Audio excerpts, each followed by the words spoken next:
బంగారం ఇంతలా పెరిగిందా? ఈవెన్ వెండి కూడా. కారణం ఎవరో తెలుసా? ఈ వ్యక్తి అని అనుకుంటారు. అది 100% నిజం.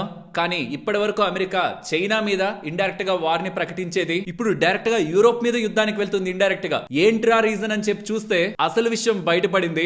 ట్రంప్ రాసిన లేఖ, అఫీషియల్ లెటర్ ఏముందో తెలుసా? అందులో నాకు శాంతి బహుమతి ఇవ్వలేదు కాబట్టి, నోబెల్ పీస్ ప్రైజ్ ఇవ్వలేదు కాబట్టి నేను ఇక యుద్ధాలు ఆపాలని ఎందుకు ఆలోచించాలి? నేను యుద్ధాలు ఆపడానికి లేని ఇక్కడ. నేను ఇక యుద్ధాల గురించి ఆలోచించిన ఎందుకంటే మీరు నార్వే వాళ్ళు, ఇది నార్వే ప్రైమ్ మినిస్టర్ కి రాసింది. మాకు ఇవ్వలేదు కాబట్టి, నోబెల్ శాంతి బహుమతి ఇవ్వలేదు కాబట్టి ఇకపై నేను ముందుకు వెళ్ళొచ్చు, నేను ఇష్టం వచ్చింది చేయాలనుకుంటే చేయొచ్చు అని. 8 యుద్ధాలు ఆపినా సరే నన్ను పట్టించుకోలేదనేలా తన లేఖలో అసహనాన్ని వ్యక్తం చేస్తూ తనుంటున్న ప్రెసిడెంట్ పోస్ట్ ఒక డిగ్నిటీని కూడా పక్కకు పెడుతూ ఒక శాంతి బహుమతి రాకపోవడమే తన నెక్స్ట్ తీసుకునే చర్యలకు కారణం అనేలా ఇండైరెక్ట్ గా మనకి హింట్ లెటర్ అయితే ఇస్తుంది. నిన్న నైట్ కూడా యూరోప్ రిలేటెడ్ గా కొన్ని సెన్సేషనల్ కామెంట్స్ తన దగ్గర నుంచి వస్తున్నాయి. Not only Trump, US president దగ్గర నుంచే కాదు, వాళ్ళ దగ్గర నుంచి US treasury secretary Scott Besant కూడా వార్నింగ్ ఇచ్చే ప్రయత్నం చేస్తున్నారు. ఇవాళ రాత్రి 8:30 అమెరికాకు సంబంధించిన సుప్రీం కోర్టు ట్రంప్ రిలేటెడ్ గా వేస్తున్న టారిఫ్లపై డెసిషన్ తీసుకుంటుందనేలా మార్కెట్ అయితే వెయిట్ చేస్తుంది. ఎందుకంటే గతంలో 2 సార్లు, అంతకుముందు ఫ్రైడే, రీసెంట్ వెనస్డే 2 సార్లు కూడా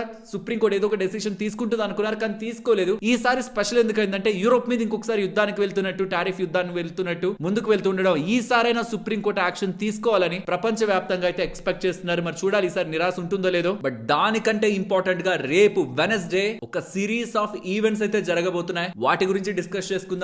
గోల్డ్ అండ్ సిల్వర్ లో ఎవరైనా పెట్టుబడి చేయాలనుకుంటుంటే ఒక interesting article money control related గా, సిల్వర్ ఇవాళే 10% పైగా పెరిగిపోయింది. 3,27,000 పర్ కేజీకి వెళ్ళింది. ఇప్పుడు ఎవరైనా కొనాలనుకుంటుంటే కొనొచ్చా? లాజికల్ ఎక్స్ప్లెనేషన్ ఉంది. బంగారం కానీ వెండి కానీ రెండింటికి అప్లై అవుతుంది లాజికల్ ఎక్స్ప్లెనేషన్. సో బంగారం వెండిలో ఎవరైనా పెట్టుబడి పెట్టిన వాళ్ళు, ఇంకా ఫర్దర్ గా కొనాలనుకుంటున్నారు, ఇప్పటి వరకు కొనకుండా కొనాలనుకుంటున్న వాళ్ళు ఎలా ఫాలో అవ్వచ్చు అన్నది ఈ ఆర్టికల్ లో ఇంట్రెస్టింగ్ డేటా ఉంది. దీన్ని మాట్లాడుకుందాం. అండ్ ఆల్రెడీ కొన్న వాళ్ళు అమ్ముతూ ఉంటే, లాభం వచ్చి అమ్ముతూ ఉంటే ఈ డేటా మీకు తెలియాలి. అదే ట్యాక్స్, ఎంత ట్యాక్స్ పడుతుందని ఆ లాజిక్స్ ని కూడా మాట్లాడుకుంటూ ఇవాళ మార్కెట్ రిలేటెడ్ గా చూస్తే ప్రతి సెక్టర్ బ్లీడ్ అయింది. రియాలిటీ సెక్టర్ 5% బ్లీడ్ అయింది. ప్రతి ఒక్క మోస్ట్ ఆఫ్ ద సెక్టార్స్ కూడా చాలా హెవీగా ఫాలో అయ్యాయి. రీజన్ ఏమైండొచ్చు? ఎందుకు మార్కెట్స్ లో అంత ఫాల్? ఇండియా స్పెసిఫిక్ గానా, గ్లోబల్ గానా? ఉంటున్న ఇంపార్టెంట్ ఈవెంట్స్ ఏంటి మార్కెట్ రిలేటెడ్ గా? ఉంటున్న price action, very important levels అన్ని బ్రేక్ అయ్యాయి. ఎఫ్ఐఎస్ ఒక యాక్టివిటీ ఎలా ఉంది? అండ్ యూఎస్ డాలర్ తో కంపేర్ చేస్తే రూపీ ఫర్దర్ గా ఎలా వీక్ అవుతుంది? జపాన్ రిలేటెడ్ గా 40-year bond deals all time highs కొడుతున్నాయి. దాని ఒక ఇంపాక్ట్ అయిన global markets and Indian markets మీద ఉంటుందా? వీటి గురించి డిస్కస్ చేసుకుంటూ ఇంకొన్ని మార్కెట్ రిలేటెడ్ గా India and global coming events ఉన్నాయి, వాటి గురించి మాట్లాడుకుంటూ ఇవాల్టి మనం వీడియోని ఎండ్ చేద్దాం. Hello friends, welcome to day trader Telugu.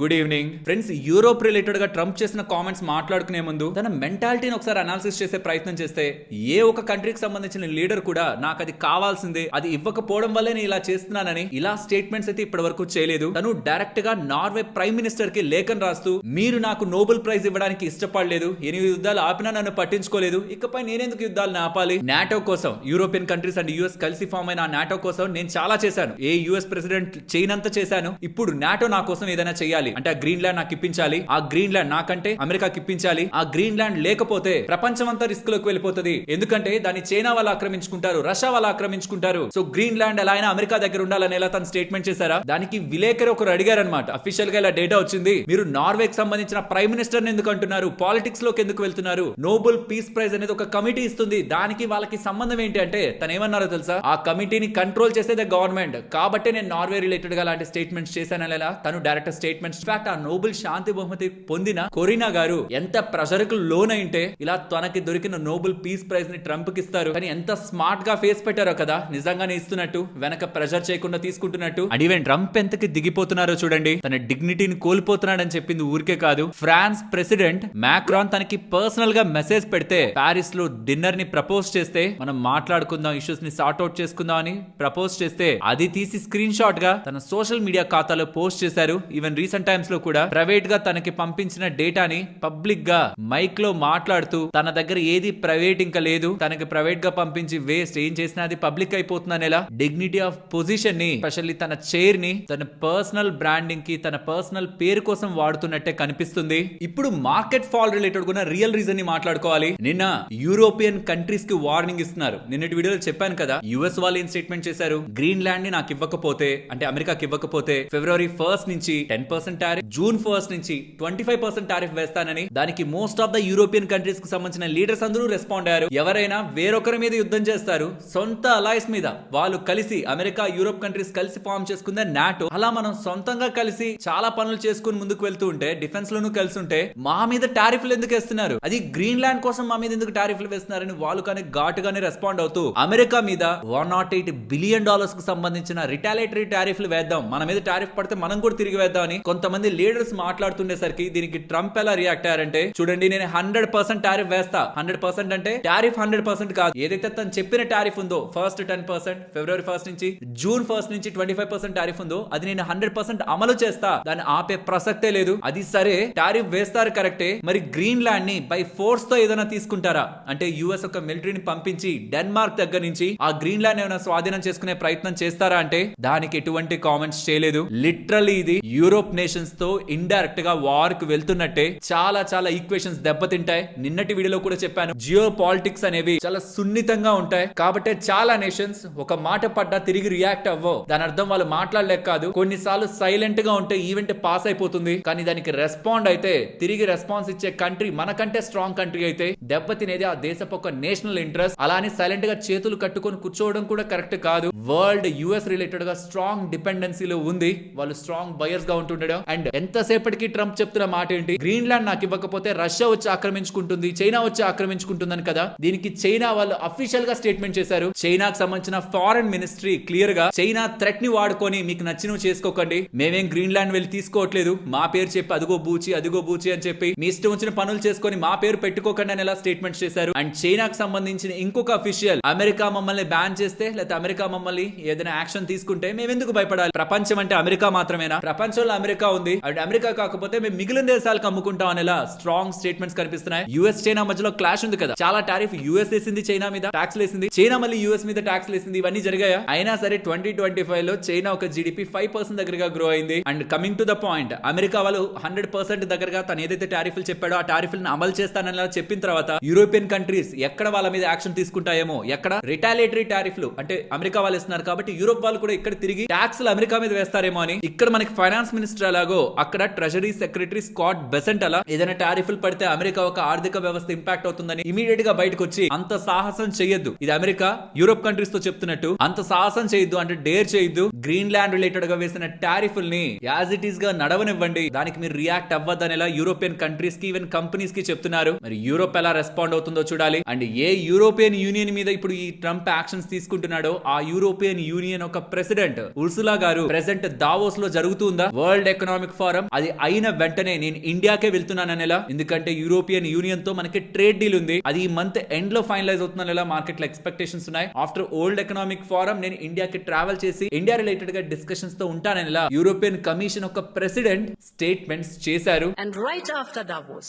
the next weekend, I will travel to India. So అలా ట్రంప్ ఇప్పటివరకు యుఎస్ కి అగైనెస్ట్ గా లేని కంట్రీస్ ఈవెన్ కలిసి చాలా బిజినెస్లు చేస్తూ నాటోని ఫామ్ చేసుకుంటున్న యూరోపియన్ కంట్రీస్ కి అగైనెస్ట్ గా వెళ్ళడమే కాదు, నేను ఖచ్చితంగా టారిఫ్లు వేస్తా 100% అని చెప్పడం, నార్వే ప్రైమ్ మినిస్టర్ కి నోబెల్ పీస్ ప్రైజ్ ఇవ్వలేదనేలా, అందుకే నేను నా దారిని కూడా మార్చుకున్నాను, నేను ఎందుకు యుద్ధాలు ఆపాలనేలా స్టేట్మెంట్స్ చేయడం కూడా, ఇతను ఎక్కడికి వెళ్తున్నాడు, నెక్స్ట్ స్టెప్స్ ఏంటి తనవని ఒక స్ట్రాంగ్ కన్సర్న్ రేకెత్తుతూ ఉండడం. మీరు యూరోపియన్ మార్కెట్స్ ని చూడండి, అవి ఈవెన్ యుఎస్ మార్కెట్స్ నిన్న క్లోజ్ ఫ్యూచర్స్ ని చూసినా సరే అవి కూడా స్ట్రాంగ్ గానే పడ్డాయి. బట్ వాటితో కంపేర్ చేస్తే ఇండియాకి సంబంధించిన స్మాల్ క్యాప్స్, మిడ్ క్యాప్స్, చాలా sectors including Nifty, bank Nifty, Sensex, ఇవి అయితే క్లీన్ రెడ్ లో ఇవాళ స్ట్రాంగ్ గా మన పోర్ట్ఫోలియోని డీప్ రెడ్ లో అయితే చూపిస్తూ ఉంటాయి. మీ పోర్ట్ఫోలియో ఇవాళ పడుంటే అది కేవలం మీ ఒక్క పోర్ట్ఫోలియో మాత్రమే కాదు, స్టాక్ మార్కెట్ లో ప్రతి ఇన్వెస్టర్ ది. కాబట్టి ఇప్పుడు ఉంటున్న ఈవెంట్స్ గురించి స్టెప్ బై స్టెప్ మాట్లాడుకోవాలి. ఇవాళ నైట్ 8:30కి యుఎస్ కి సంబంధించిన సుప్రీం కోర్టు డెసిషన్ ట్రంప్ కి అగైనెస్ట్ గా ఇస్తుందా, ఇస్తే the big positive European countries కే కాదు ఇండియాకి సంబంధించి కూడా. కానీ గత 2 అనుభవాల్ని బట్టి వాళ్ళు ఇస్తారనేలా హోప్స్ పెట్టుకోవడానికైతే అంత ధైర్యం సరిపోవట్లేదు. కానీ ఇప్పుడు యూరోప్ మీద దండయాత్ర చేస్తున్నారు కదా ట్రంప్ టారిఫ్లతో,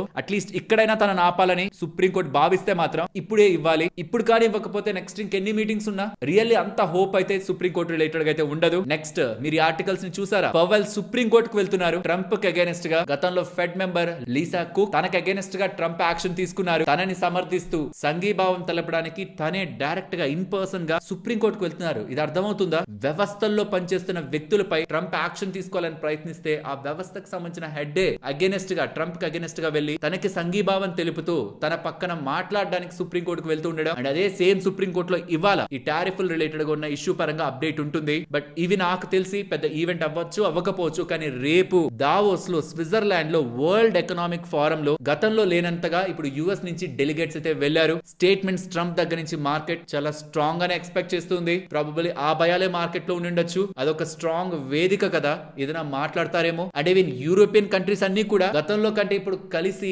డిస్కషన్ చేసుకుందాం, ఇప్పుడు జరుగుతున్న కండిషన్స్ మీద డిస్కషన్ చేసుకుందాం అంటుండడం, వాళ్ళు ఏమైనా స్టేట్మెంట్స్ చేస్తారేమో. సో రేపు మనకి అది ఒకవేళ ఏదైనా స్టేట్మెంట్స్ వచ్చినా అది థర్స్డే మార్కెట్ ని ఇంపాక్ట్ చేస్తుంది. ఇమీడియట్ వెనస్డే అంటే రేపు మార్కెట్ టైంలో ఏం రాదు, మార్కెట్ ఎండ్ అయ్యాక మనకు ఆ క్లారిటీ ఉంటుంది. అది థర్స్డే మార్కెట్ ని ఇంపాక్ట్ చేస్తుంది అనేది గుర్తుంచుకోవాలి. ఇవి ఇమీడియట్ గా ఉన్న ఈవెంట్స్. నెక్స్ట్ జనవరి 27, 28 ఫెడ్ రిలేటెడ్ గా మీటింగ్ ఒక అవుట్కమ్ ఉంటుంది. ఆర్బీఐ రిలేటెడ్ గా మీటింగ్ ఫిబ్రవరి 6 ఉంటుంది. ఏది ఎలా ఉన్నా ఇండియన్ మార్కెట్లు అయితే పడుతున్నాయి, నా పోర్ట్ఫోలియో చాలా నష్టాల్లో ఉంటుంది అనుకుంటున్న వాళ్ళకి Indian macro economic conditions related గా ప్రాబ్లం కాదు, గ్లోబల్ గా సర్టెన్ థింగ్స్ జరుగుతున్నాయి. దాంతో ఎఫ్ఐఎస్ రిలేటెడ్ గా అవుట్ఫ్లో పెరుగుతుంది, రూపీని ఇంపాక్ట్ చేస్తుంది. చూడండి US dollar $1 is equal to 90 rupee 97 paise వరకు కూడా రీసెంట్ టైమ్స్ లో డిటోరియేట్ అవుతూ వీక్ అవుతూ అంతవరకు కూడా రూపీ వస్తుంది. మరి ఇండియన్ ఎకానమిక్ కండిషన్ బాగుంటున్నట్టేనా? మనం ఎందుకు ఐఎంఎఫ్ వాళ్ళు, ఇంటర్నేషనల్ మానిటరీ ఫండ్ వాళ్ళు నిన్న ఇండియా FY26 రిలేటెడ్ గా గ్రోత్ ఫోర్కాస్ట్ ని 7.3 కి తీసుకువెళ్లారు. 6.4 నుంచి ఆ నెక్స్ట్ 2 years స్లో పేస్ తో గ్రో అవుతుందని చెప్పిన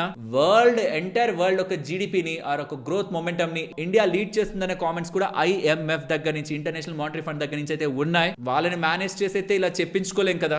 ఎకానమీ వైజ్ గా ఇండియా ఒక గ్రోత్ బ్రైట్ సైడే కనిపిస్తుంది. బట్ ప్రాబ్లం అంతా టెంపరీగా ఉంటున్న ఇష్యూస్ మార్కెట్ లో పానిక్ ని క్రియేట్ చేస్తున్నాయి. అండ్ ఇక గోల్డ్ అండ్ సిల్వర్ విషయానికి వస్తే సిల్వర్ భారీగా పెరిగింది, బంగారం పెరిగింది, బట్ మరీ భారీగా కాదు. కానీ సిల్వర్ మాత్రం వెనక్కి తిరిగి చూడకుండా పరిగెడుతూనే ఉంది. ఇవాళ అయితే ఏకంగా 3,27,000 పైకి వెళ్లి మళ్ళీ పడి మళ్ళీ 3,25,000, 26,000 దగ్గర ఉంది. బంగారం 10 గ్రాముల ధర 1,50,000 రూపాయల దగ్గరగా 24 క్యారెట్లకు ఉంది. మరి ఇప్పుడు కొనొచ్చా వెండిని కానీ బంగారాన్ని కానీ అంటున్నప్పుడు global strategy operations lead Ross Maxwell కొంత ఇంట్రెస్టింగ్ డేటాని చెప్పారు. Silver is more volatile than gold, ఇది మీకు తెలిసిందే. సో కమింగ్ టైమ్స్ లో ఎప్పుడైనా షార్ప్ కరెక్షన్స్ రావడానికి ఛాన్స్ ఉందనేది ఇన్వెస్టర్స్ మైండ్ లో పెట్టుకోవాలని, ప్రెసెంట్ ఎంటర్ అవుతున్న వాళ్ళకి స్పెషల్లీ కొత్త ఇన్వెస్టర్స్ కి ఇది మైండ్ లో ఉంటేనే సిల్వర్ లోకి రావాలని, సిల్వర్ సడన్ గా కూడా డ్రాప్ అయ్యే అవకాశం ఉంటుందని, మీరు ఒకవేళ దాన్ని కొనాలి అనుకుంటూ ఉంటే డాలర్ కి అగైనెస్ట్ గా రూపీ వీక్ అయిపోతుంది, నా డబ్బులు డాలర్స్ కి సంబంధించిన ఏదో ఒక మెటల్ లో ఉండాలనుకుంటే, అది సిల్వర్ అనుకుంటే ఈవెన్ ఇది గోల్డ్ కూడా అప్లై చేయొచ్చు.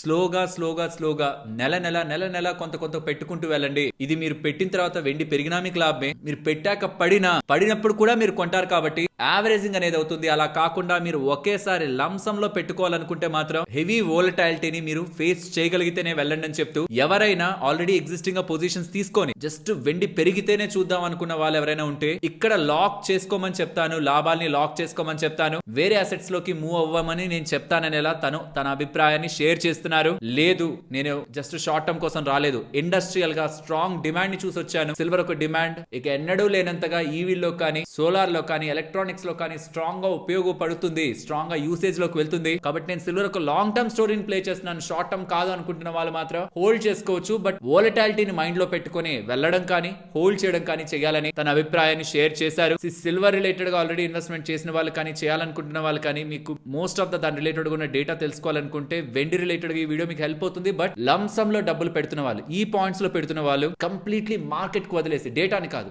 ఈ డేటా బట్టి కూడా కాదు, కంప్లీట్లీ మార్కెట్ ఫోర్సెస్ కు వదిలేసి ఎటు తీసుకెళ్తే అటు వెళ్దాం అనుకుని వెళ్తున్నట్టు. 90,000 ఉంటున్నప్పుడు ఈ డేటా బాగా సపోర్ట్ చేసింది, బంగారం కంటే వెండి పెరగచ్చు అని అప్పుడున్న డేటా ఫ్యాక్టర్స్ బాగానే సపోర్ట్ చేశాయి. కానీ ఈ ధరలోకి ఉంటున్నప్పుడు మాత్రం మార్కెట్ ఫోర్సెస్ డిసైడ్ చేయాలి పెరగాల పడాలా అని. కాబట్టి డేటా తెలియకుండా జస్ట్ అలా ముందుకు వెళ్లే ప్రయత్నం చేయొద్దు. అండ్ ఎవరైనా ఆల్రెడీ కొన్న వాళ్ళు అమ్ముతూ ఉంటే బంగారం రిలేటెడ్ గా వెండి రిలేటెడ్ గా మీరు 2 సంవత్సరాల లోపే కొని అమ్మేస్తుంటే మాత్రం మీ ఇన్కమ్ ట్యాక్స్ ఎంత ఉంటుందో దాని ప్రకారం మీరు ట్యాక్స్ కట్టాలి. 2 సంవత్సరాలు పైబడితేనే మీకు 12.5% ఇండెక్సేషన్ బెనిఫిట్ లేకుండా LTCG long term capital gains tax apply అవుతుంది. సో ఎవరైనా ఈ లోపు అమ్మేస్తే, 2 సంవత్సరాల లోపే కొని అమ్మేస్తే మీ ఇన్కమ్ ట్యాక్స్ ల్యాబ్ ఎంత ఉంటే 30 ఉంటే 30, సుమారుగా 40% సెస్లు ఇవన్నీ కలుపుకొని ఇంకంతకు మించి ఉంటున్నా సరే అంత ట్యాక్స్ మీరు దాని మీద కట్టాలి. 2 సంవత్సరాల పైన హోల్డ్ చేస్తే మాత్రం 12.5% ట్యాక్స్ అన్నది ఈ long term capital gains apply అవుతుంది అన్నది గుర్తుంచుకోవాలి. అండ్ FIS ఒక సెల్లింగ్ కంటిన్యూస్ గా ఎవ్రీ డే కంటిన్యూ అవుతుంది. 91% దగ్గరగా నెట్ షార్ట్స్ ని హోల్డ్ చేస్తున్నారు. And Nifty January 12th and 19th 2 రోజులు కూడా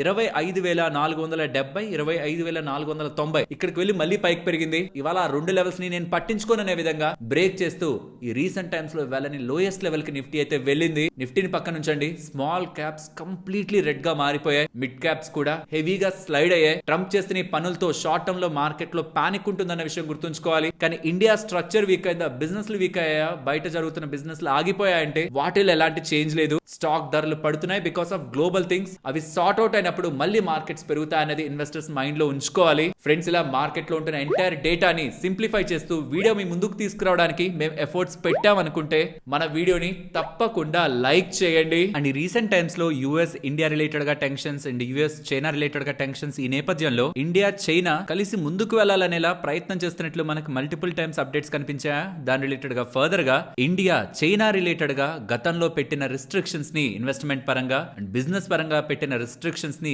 రీథింక్ చేయబోతుంది అని, కమింగ్ టైమ్స్ లో చైనా రిలేటెడ్ గా ఇప్పటి వరకు ఉన్న రిస్ట్రిక్షన్స్ ఈజ్ చేయడానికి, రిమూవ్ చేయడానికి ప్రభుత్వం ఆలోచిస్తుంది. 2020 రిలేటెడ్ గా టైంలో జరిగిన ఘర్షణల తర్వాత చైనా రిలేటెడ్ గా ఇండియా రిస్ట్రిక్షన్స్ పెట్టింది ఫారెన్ డైరెక్ట్ ఇన్వెస్ట్మెంట్స్ పరంగా, బిజినెస్ పరంగా. కానీ ఇప్పుడు దాన్ని ఈజ్ చేస్తూ ఇరు దేశాల రిలేటెడ్ గా సంబంధాలని స్ట్రెంథెన్ చేయడానికి ఇండియా ప్రభుత్వం చూస్తుందని ఇలా డేటా అయితే కనిపిస్తుంది. కానీ ఇలా చేయడం కారణంగా కొన్ని ఇండస్ట్రీస్ ఇంపాక్ట్ అయ్యే అవకాశం ఉంటుంది, స్పెషల్లీ పవర్ రిలేటెడ్ గా ఎక్విప్మెంట్స్ ని తయారు చేసే కంపెనీస్. లెట్స్ సీ అసలు నిజంగా ఇండియా డెసిషన్ తీసుకుంటుందా, ఇవి జస్ట్ ఆర్టికల్స్ మాత్రమేనాని. అండ్ ఒకవేళ తీసుకున్నా సెలెక్టెడ్ గా కొన్ని సెక్టార్స్ తీసుకొని కొన్ని సెక్టార్స్ కి మినహాయింపు ఇచ్చే అవకాశం కూడా లేకపోలేదు. కాబట్టి ఫైనల్ డెసిషన్ వచ్చేంత వరకు వెయిట్ చేయడం బెటర్. ఫ్రెండ్స్, మన మొబైల్ రీఛార్జెస్ జూన్ లోపు 15% పెరుగుతాయనేలా ఎయిర్టెల్, జియో, వడాఫోన్ ఐడియా వీళ్ళందరూ కూడా టారిఫ్ ధరల్ని, ప్లాన్ ప్రైజెస్ ని పెంచనున్నారు జూన్ 2026 లోపు అనేలా అప్డేట్స్ అయితే కనిపిస్తూ ఉన్నాయి. So obviously Jio IPO market లోకి రాబోతుంది. ఈవెన్ ఎయిర్టెల్ వాళ్ళు కూడా స్లోగా మార్పుని పెంచుకుంటా ఉన్నారు. కాబట్టి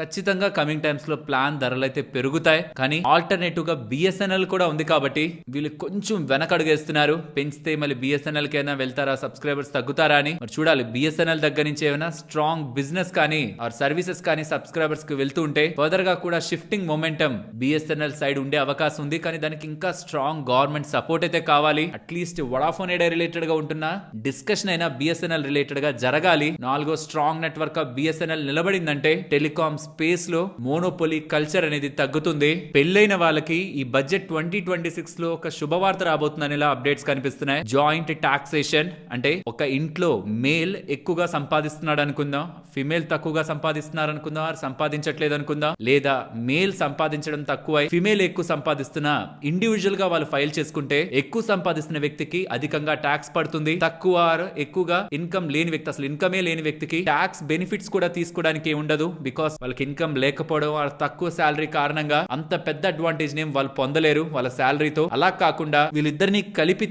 వీళ్ళకి ఒక exemption limit, hire exemption limit ఇస్తే ఎక్కువగా సంపాదిస్తున్న మేల్ కానీ ఫిమేల్ కానీ గతంలో కట్టే ట్యాక్స్ కంటే ఇప్పుడు తక్కువ కడతారు. కాబట్టి దీని రిలేటెడ్ గా గవర్నమెంట్ ఆఫ్ ఇండియా ఆలోచిస్తున్నట్లు కనిపిస్తుంది. ఇది మాత్రం మిడిల్ క్లాస్ వాళ్ళకి వరం అనే చెప్పాలి. ఇలా కానీ జరిగితే ఒకరే ఎక్కువగా సంపాదిస్తూ వాళ్ళ పార్ట్నర్ కానీ తక్కువగా సంపాదించకపోతున్నా ఇది వాళ్ళ ట్యాక్స్ ఇంకా సిగ్నిఫికెంట్ గా తగ్గించే ఎకానమీకి యూజ్ అవుతుంది.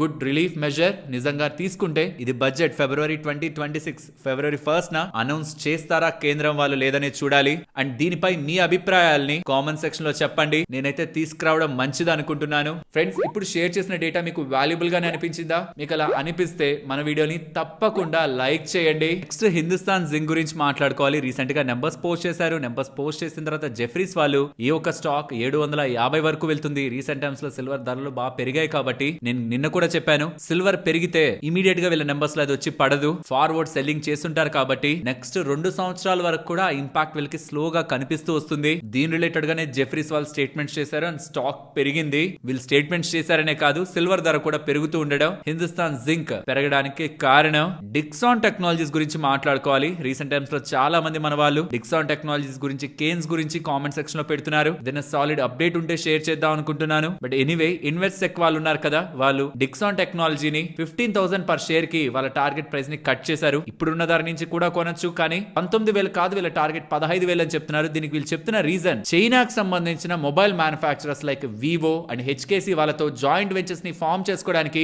డిక్సాన్ వాళ్ళు చూస్తుంటే దానికి ప్రాపర్ గా గవర్నమెంట్ అప్రూవల్స్ ఇన్ టైమ్ లో రావట్లేదని, కన్స్యూమర్ డిమాండ్ కూడా కొంత తగ్గింది. ఎస్పెషల్లీ మొబైల్స్ పరంగా మన వాళ్ళు ఎక్కువగా స్పెండ్ చేయట్లేదంట, అంటే దాని రిలేటెడ్ గా డిమాండ్ పెద్దగా లేదట. సో ఈ చైనాకి సంబంధించిన వాళ్ళతో కూడా కూడా వీళ్ళ జాయింట్ వెంచర్స్ డిలే అవుతూ ఉండడం, దీనికి కారణంగా నెక్స్ట్ కమింగ్ క్వార్టర్స్ లో వీళ్ళ నెంబర్స్ కొంత వీక్ గా ఉంటాయని, దాని కారణంగానే వీళ్ళ స్టాక్ రీసెంట్ టైమ్స్ లో పడుతూ ఉందని, కాబట్టి స్టాక్ ఒక ప్రైస్ టార్గెట్ కూడా గతంలో ఇచ్చిన దానికంటే వీళ్ళు కట్ చేస్తున్నట్టు అప్డేట్స్ చేస్తున్నారు. నెక్స్ట్ ఓలా ఎలక్ట్రిక్ గురించి మాట్లాడుకోవాలి. ఇవాళ స్టాక్ భారీగా పడిందా? దీనికి రీజన్ ఈ సిఎఫ్ఓ రిజైన్ చేశాడనే కాదు, రీసెంట్ టైమ్స్ లో కూడా చెప్పాను, లోయెస్ట్ ఎవర్ మార్కెట్ షేర్ కి వెళ్ళింది, 5.5% కి వెళ్ళింది. రీసెంట్ టైమ్స్ లో ఓలా ఎలక్ట్రిక్ పరంగా షేర్ చేసిన అప్డేట్ లో ఇది చెప్పిందే. కానీ ఇప్పుడు ఫర్దర్ గా వీళ్ళ చీఫ్ ఫైనాన్షియల్ ఆఫీసర్ రిజైన్ చేస్తున్నట్టు, రీసెంట్ గా వీళ్ళ రిలేటెడ్ గా టాప్ లెవెల్ మేనేజ్మెంట్ లో చాలా ఎగ్జిట్స్ ఉన్నాయి లాస్ట్ 2 years లో. ఫర్దర్ గా ఇంకొక ఎగ్జిట్ కనిపిస్తున్నట్టు అప్డేట్స్ అయితే కనిపిస్తున్నాయి. సిఎఫ్ఓ రిజిగ్నేషన్ చేశారనేలా ఎక్స్చేంజెస్ కి చెప్తున్నారు. అండ్ సాయి సిల్క్స్ వాళ్ళు Q3 FY26 ఎర్నింగ్స్ పరంగా కాన్ కాల్ ని కండక్ట్ చేశారు. దాని సమరీని ఇక్కడ మీకు స్క్రీన్ ముందు పెడుతున్నాను. సింపుల్ గా చెప్పాలంటే వీళ్ళు ఫర్దర్ గా వీళ్ళ గ్రోత్ ఒక అవుట్లుక్, అంటే కమింగ్ టైమ్స్ లో బిజినెస్ ఎలా ఉంటుందన్న దానిపై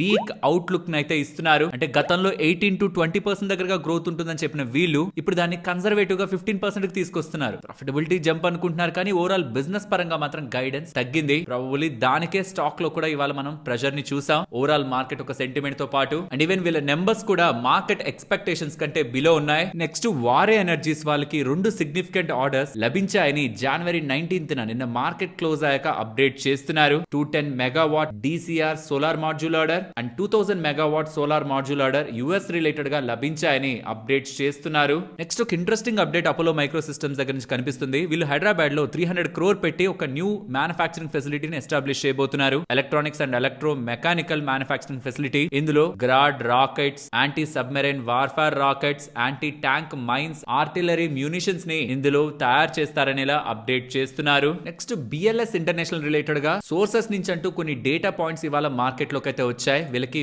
1 billion rupees Aadhaar enrolment project పరంగా గవర్నమెంట్ ఆఫ్ బీహార్ దగ్గర నుంచి లభించిందని ఇవాళ కొన్ని ప్లాట్ఫామ్స్ లో అయితే డేటా మనకి కనిపించింది. 1 billion rupees అంటే సుమారుగా 100 crores, బట్ అఫీషియల్ కమ్యూనికేషన్ అయితే కాదు. నెక్స్ట్ KP గ్రీన్ ఇంజనీరింగ్ వాళ్ళకి మల్టిపుల్ ఆర్డర్స్ లభించాయని, వాటన్నిటి విలువ కలిపితే 248 కోట్లని. దీంతో వీళ్ళ టోటల్ ఆర్డర్ ఇంటేక్ ఈ జనవరిలోనే సుమారుగా 1067 కోట్లని. ఈ వచ్చిన ఆర్డర్స్ March 31st, 2026 లోపు ఎగ్జిక్యూట్ చేయబోతున్నారనేలా KP గ్రీన్ ఇంజనీరింగ్ వాళ్ళు అప్డేట్ చేస్తున్నారు. నెక్స్ట్ రిజల్ట్స్ గురించి మాట్లాడుకోవాలి. First LTI Mindtree. Friends, stock price పడింది కదా అంటే వర్స్ నెంబర్స్ అనేం కాదు. నా వరకు ఈ నెంబర్స్ లో స్ట్రాంగ్ ఎలిమెంట్స్ చాలా ఉన్నాయి. సీజనల్ గా ఈ Q3 క్వార్టర్ అనేది లీన్ క్వార్టర్, అంత బల్క్ గా ఏముండదు, బట్ స్టిల్ మంచి నెంబర్స్ నే పోస్ట్ చేశారు. ఈవెన్ నెక్స్ట్ క్వార్టర్ కూడా స్ట్రాంగ్ గానే ఉంటుందనేలా, FY26 బాగా ఎండ్ అవుతుందనేలా హింట్ అయితే ఇచ్చింది మేనేజ్మెంట్. మార్జిన్స్ ఇంప్రూవ్ అయ్యాయి. హైయెస్ట్ ఎవర్ మార్జిన్ 16.1% దగ్గరగా వచ్చింది. అడ్జస్టెడ్ ప్యాట్ కూడా, ప్రాఫిట్ ఆఫ్టర్ టాక్స్ కూడా 29% దగ్గరగా కనిపించింది. థర్డ్ కన్సిక్యూటివ్ క్వార్టర్ అనుకుంటాను. సీక్వెన్షియల్ గా వీళ్ళ రెవెన్యూ గ్రోత్